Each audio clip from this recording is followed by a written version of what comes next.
First ever factory outlet Mukunda jewellery KPHB Kothapet Khammam Somajiguda Hanmakonda. నమస్తే రమగారు. నమస్తే జయ.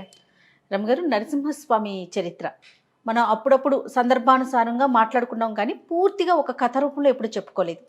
ఒకసారి చెప్పుకుందామండి. దశావతారాల్లో నరసింహస్వామి పరమాద్భుతమైన స్వరూపం, ఉగ్ర రూపం. శీఘ్రంగా సులభ సాధ్యుడుగా కూడా కనపడతాడు జయ. అవునా రమగారు? అప్పుడు శీఘ్రంగా సులభంగా రాలా, ఇప్పుడు వస్తాడు. ఓహో, ఈ కాలానికి వస్తాడంటారా? ఇప్పుడు వస్తాడు. ఇప్పుడు ప్రమాదాల్లో ఆయన చాలా సహాయకారిగా ఉంటాడు, చాలా తోడుగా ఉంటాడు స్వామి. ఎంత హాయిగా ఎంత ప్రసన్నంగా ఉంటాడో. నరసింహ చరిత్ర చెప్పాలంటే ముందు దశావతారాలు చెప్పుకోవాలి కదా. మత్స్య కూర్మ వరాహ అవతారాల తర్వాత ఈ మృగపతి అవతారాన్ని ఎత్తాడు ఈయన. నరమృగ రూపుడు, సగం మనిషి సగం మృగం. దీనికి ముందున్న స్వరూపం వరాహ స్వరూపం కదా.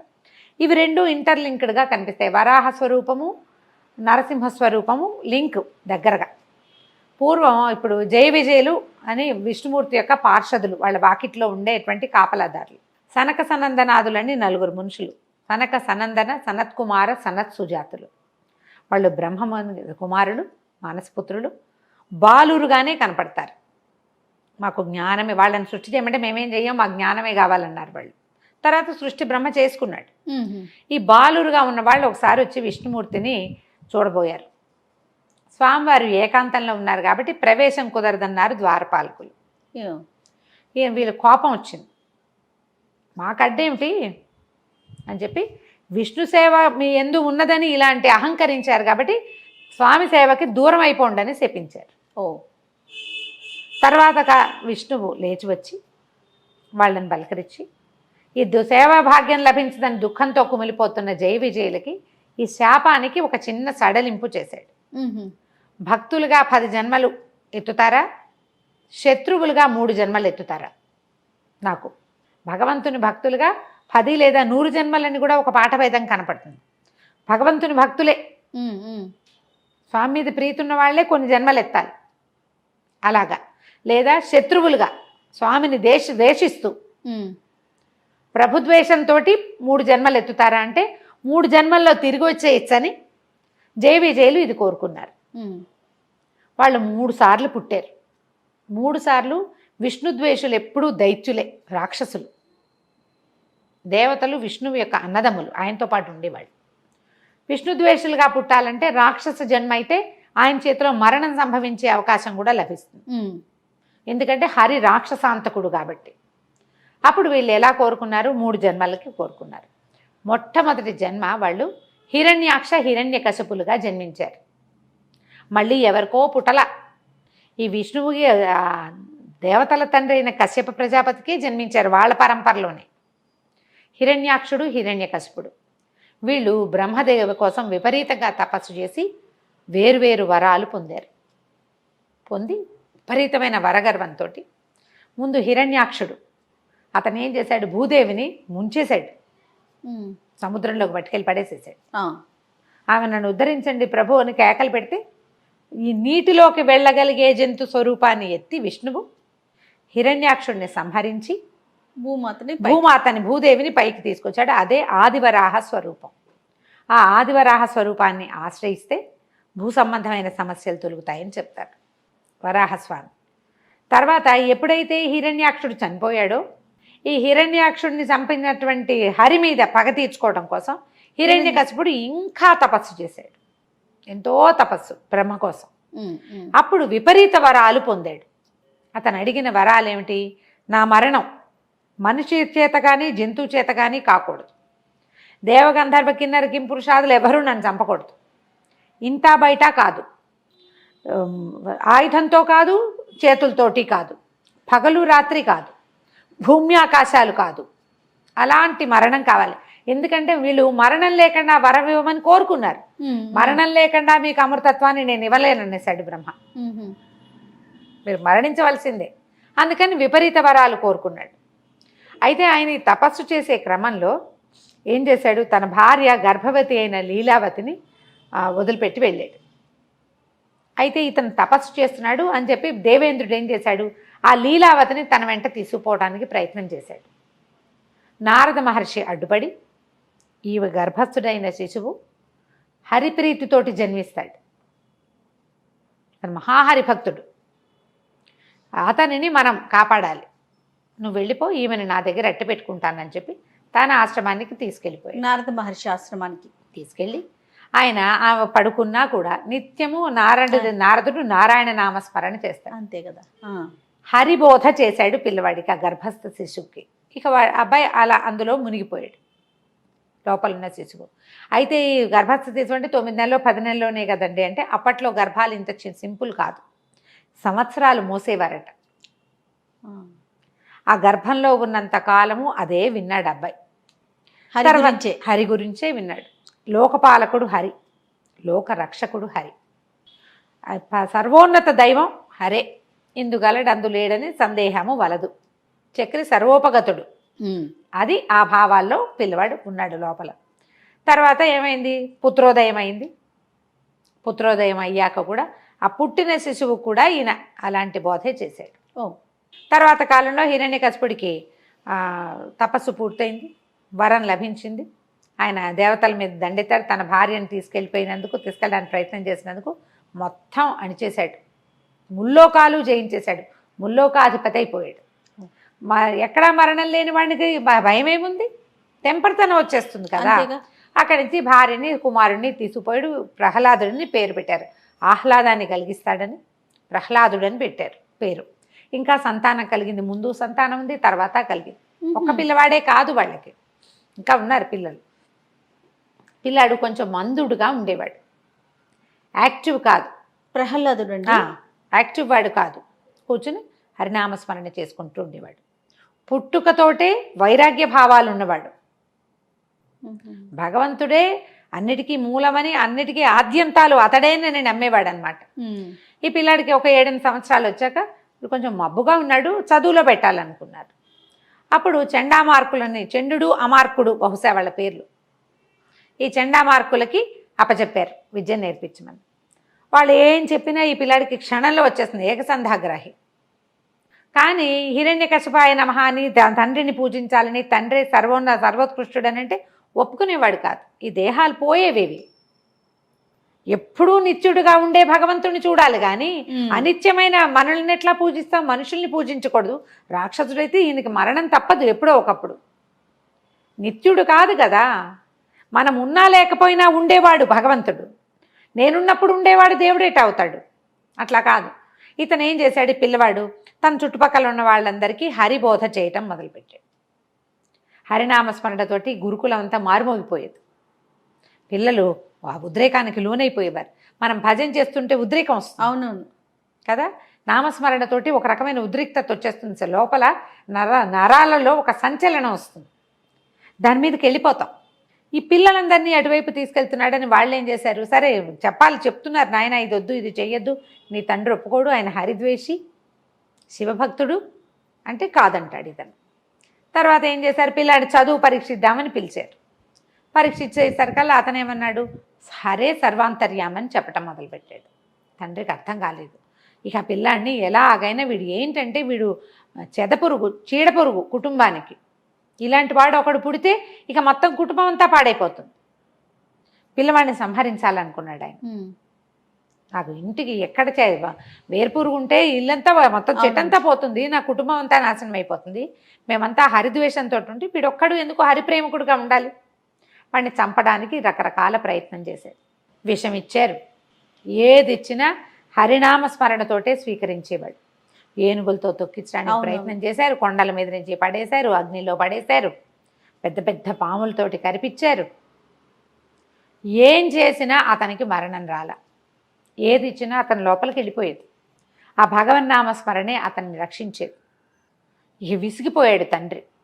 విసిగిపోయి ఒకనాడు తండ్రి కొడుకు వాదించుకున్నారు బాగా. చిన్న పిల్లవాడే, 10-12 ఏళ్ళు వచ్చింటాయి, అంతకంటే వయసు ఉన్నట్టుగా కనపడదు కథల్లో. మన సినిమాల్లో అయితే మరీ చిట్టి పిల్లవాడిగా చూస్తాం, అంత చిట్టివాడు కాదు, కొంచెం రాజ్యం చేయగలిగే ఆలోచన వచ్చే వయసు వచ్చిందనే అనిపిస్తుంది. తండ్రి తర్వాత అతనే రాజయ్యాడు కాబట్టి. తర్వాత ఒకరోజు పిలిచాడు, ఇద్దరు మాట్లాడుకున్నారు. మాట్లాడుకున్నాక ఆయన అన్నాడు, సర్వాంతర్యామంటావు, ఎక్కడున్నాడో పిలువు, నాకు చూపించు. అసలు ఇప్పటిదాకా ఎదురే పడలేదు, ముల్లోకాలు చూశాను నేను, ఎక్కడ చూసినా వాడు ఎక్కడున్నాడో మాకు కనపడలేదు, నేను చూడలా. అతన్ని చూసి అతన్ని సంహరించాలని కోరిక. మా అన్నయ్యని చంపేశాడు, నేను చంపాలి అతన్ని, చూపించు, నువ్వు ఎక్కడ చూపిస్తే అక్కడ చేస్తాను. ఇప్పటిదాకా అతని పేరు వింటాం, అతని ఇది వింటాను తప్పిస్తే నేను ఏనాడు అతన్ని చూడలేదు. అంటే నువ్వు చూడాలి అన్న దృష్టి లేదు నీకు. సర్వాంతర్యామి ఎక్కడ పడితే అక్కడే ఉంటాడు. అసలు ఆ శ్లోకమే, ఆ పద్యమే అది. ఇందుగలడు అందులేడని సందేహము వలదు, చక్రి సర్వోపగతుడు. ప్రతి చోట భగవంతుడు ఉన్నాడు, నీలో నాలో కూడా ఉన్నాడు. అయితే ఆయన మంటగా కోపం వచ్చిందనమాట. ఒక స్తంభాలు ఉన్నాయి వాళ్ళు ఉన్న సభా ప్రాంగణం, ఈ స్తంభంలో ఉన్నాడంటే ఎక్కడైనా ఉంటాడు, చూడు నువ్వు అనేసరికల్లా ఇప్పుడు హరి నాకు కనపడాలి, కనపడకపోతే నేను చంపుతానన్నాడు పిల్లవాడిని. ఈ గద పెట్టి ఆ స్తంభాన్ని పగలగొట్టాడు. సాయంకాలం వేళ మునిమాపు చలవ చీకటి పడే వేళలో కొట్టేసరికల్ ఆ స్తంభం పెళపెళ భావాలతో పగిలిపోయింది. పగిలి అందులోంచి సమయం ఆసన్నమైంది కాబట్టి భగవంతుడు ఇట్లా 2 స్వరూపాలతో, సింహపు ముఖము, మానవ దేహంతో బయటకు వచ్చాడు. ఆశ్చర్యపోయాడు హిరణ్యకశిపుడు. నువ్వా, ఇలా ఉన్నావా నువ్వు అని ఆశ్చర్యపోయాడు. అసలు పద్యాలు ఎంత బాగుంటాయో భాగవతంలో, భలే అద్భుతంగా ఉంటాయి అని సరికల్ ఉగ్రరూపం. అది వచ్చిన స్వరూపము, నువ్వు ఏదైనా కొట్టితే ఒక చోటకి వేడి వస్తుంది కదా, ఎక్కడో కొట్టావు, పటా పటా పట్ట కొట్టావు, కొట్టిన చోట ముట్టుకో, నువ్వు చేత్తో కొట్టినా వెచ్చబడుతుంది. ఒక గంట మనం ఒక చోట కూర్చుంటే మనం కూర్చుని నేలే వెచ్చబడుతుంది. బాగా చెప్పారు కదా. అవునండి. ఈ స్తంభాన్ని ఇనప గదతోటి, లోహపు గదతోటి కొట్టి కొట్టి ఒక తీక్ష్ణతని, వేడిని కల్పించాడు హిరణ్యకశిపుడు. ఆ వేడిలోంచి పుట్టిన భగవంతుడు మహోగ్ర రూపంతో వచ్చాడు. ఆ ఉగ్రరూపం చూసేసరికి వణికిపోయాడు పిల్లవాడు. ఇది ఇలాంటి స్వరూపంలో భగవంతుడు ఉంటాడని తెలియదు అతనికి. ఆ పాలకడల్లో ఎక్కడో పడుకుని ఉంటాడు, అలాంటివే తెలుసు. భగవంతుడు ఎలా ఉన్నా భగవంతుడే. మనకు భయం వేస్తుంది కానీ నారాయణ నారాయణ అంటూ పక్కకి తప్పుకునేసరికి ఈయన ఏం చేశాడు, ఈ రాక్షసుడితోటి యుద్ధం చేశాడు. కానీ హిరణ్యకశిపుడు ఓటమిని అంగీకరించాల. గద తిప్పి ఆయన మీదకి పడ్డాడు యుద్ధాన్ని. పడేసరికి ఈయన ఒక దెబ్బ కొట్టి అతన్ని ఈడ్చుకెళ్ళాడట. ఈడ్చుకెళ్ళి కరెక్ట్గా గుమ్మం మీద కూర్చున్నాడు. ఆ గుమ్మం మీద, అది ఇల్లు కాదు, వాకిలి కాదు, అతను ఎత్తి తన తొడల మీద వేసుకున్నాడు. భూమి ఆకాశాలు కాదు, భగవంతుని తొడల మీద ఉన్నాడు అతను, గోళ్లతోటి. అది సాయంత్రం కాదు, పగలు కాదు, రాత్రి కాదు, సాయంకాలం మునిమాపు వేళ చీకటి పడే సంధ్యా సమయంలో ఈ చేతులు కాదు, ఆయుధం కాదు, గోళ్లతోటి చీల్చి అతనిని సంహరించాడు. ఈ సంహరించేసరికల్లా ఆ ఉగ్ర రూపం చూస్తే వణికిపోయారు అందరూ. ప్రపంచం చాలా స్తంభించిపోయినట్టు అయిపోయింది. మొత్తం దేవతలంతా దిగి వచ్చేసారట. ఆయన్ని శాంతింప చేయలేపారు. ఆయన ఎంత ఉగ్రంగా ఉన్నాడంటే, ఆహారం తీసుకునే వేళ సింహం ఎలా ఉంటుంది, భక్షించాడని చెప్పం, గోళ్లతోటి చీల్చి సంహరించాడు. అవును అవును. అయితే వాళ్ళు ఏం చేశారు, బ్రహ్మాది దేవతలంతా వచ్చేసారు. లక్ష్మీదేవి కూడా వచ్చిన ఆయన శాంతించాల. ప్రహ్లాదుడి కోసమే వచ్చాడు కాబట్టి అతని ముఖం చూస్తే శాంతిస్తాడని అతన్నే ముందుకు నెట్టి అతనితోటే ప్రార్థన చేయించారు. ఉగ్రత తగ్గిన స్వామి అక్కడ నిలబడల. ఆ విచిత్ర స్వరూపంతో ఆయన బయటికి వెళ్ళిపోయాడు. ఎప్పటికో శాంతించాడని చెప్తారు. అలా వెళ్ళిన ఆయన సింహం ఎందులోకి వెళ్తుంది, అడవుల్లోకి, కొండల మీదకి వెళ్ళిపోతుంది. అట్లా మొత్తం ఆయన సంచరించిన భూభాగాలన్నిట్లలోనూ ఒక్కొక్క దేవాలయం నిర్మించబడిందని చెప్తారు. అట్లా ఆయన సంచరించిన ప్రాంతం బయటికి వెళ్ళిపోయి సంచరించాడు. ఎక్కడెక్కడ ఆయన ఆగాడో వెళ్ళిపోయాడు. ఎక్కడ ఆగాడో అక్కడ ఒక ప్రత్యేకమైన దేవాలయం, ప్రత్యేకమైన కథ వచ్చింది. సింహాచలం కాదు, మనకి అహోబిలం. ఆ అహోబిలంలో ఆయన అసలు అది జరిగిందే అహోబిలంలో ఉంటారు. అహోబిలం మనం కొండ మీదకి పైకి వెళ్తుంటే ఒక పెద్ద ఇది కనపడుతుంది, సభాభవనం అంతా పగిలిపోయి ముక్కలుగా. అసలు అదే హిరణ్యకశిపుడి భవనం అని చెప్తారు. ఎంత పెద్ద పెద్ద కట్టడాలుగా కనిపిస్తుంది. పైన ఉక్కు స్తంభం అనే ఒక స్తంభం ఉంది, ఉగ్రస్తంభం. ఆ స్తంభం నుంచే స్వామి ఆవిర్భవించాడని కూడా చెప్పబడుతుంది. అహోబిలంలోనే ఈ కథ జరిగిందంటారు. ఆయన ఎన్నో ప్రాంతాల్లో, అటవీ ప్రాంతాల్లో సంచరిస్తే ఆ సంచరించిన చోటల్లా ఒక్కొక్క దేవాలయం చొప్పున చాలా ఉన్నాయి. పెంచెలకోన అలా బోల్డన్ని దేవాలయాలు ఉన్నాయి. ఒకసారి నరసింహ క్షేత్రాలన్నీ లైన్గా చెప్పుకుందాం. తప్పకుండా అండి. అక్కడి నుంచి ఏమైంది, లక్ష్మీదేవి శాంతించలేదు, ఆయన ఉగ్ర రూపంతో తిరుగుతున్నాడు.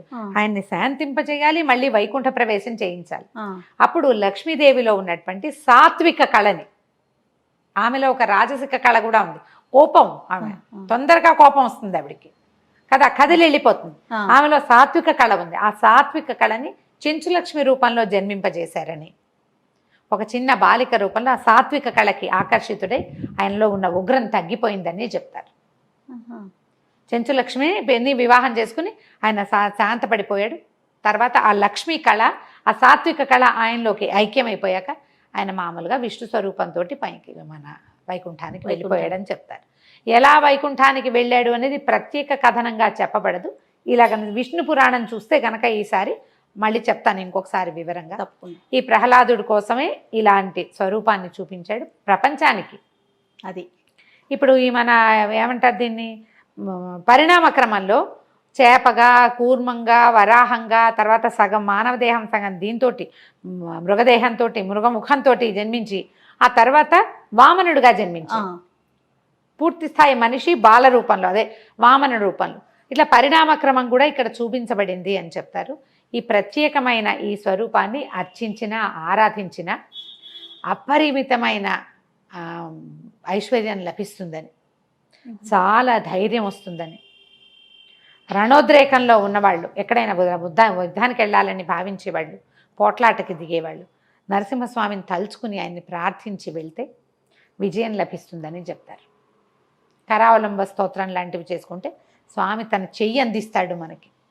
ఇప్పుడు ఇది ఊరికే అతన్ని చంపటమే కాదు, ప్రపంచానికి ఎలా చూపించాడు, మనం సంసారంలో పడి కొట్టుకుపోతూ ఉంటాం.